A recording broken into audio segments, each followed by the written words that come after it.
yan. Uy, yung ano mo.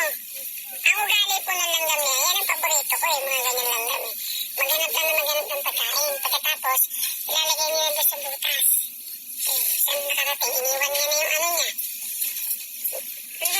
Balak na ito sa buhay. Diba? Nakakatuwa yung langgam. Ang sipag nila. Wala na, ayun na.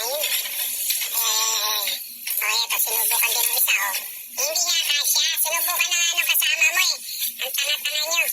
Tutulungan natin sila. Bilang isang tao kasi, dapat marunong tayo tumulong sa mga nabubuhay. Diba? Puputulin natin ngayon para may pasok niya. Ito.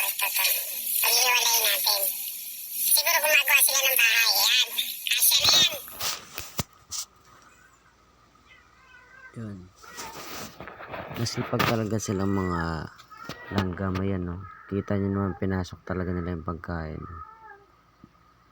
Yan.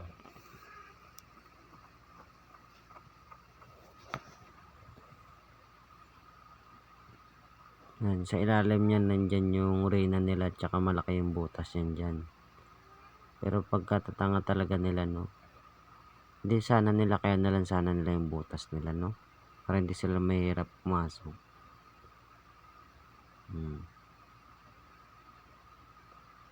Yan.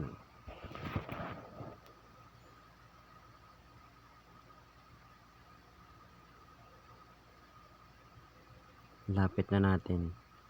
Para di sila mahirapan. Yan. Lagyan muna natin ng bara dyan, no? Tingnan natin kung anong gagawin nila dyan.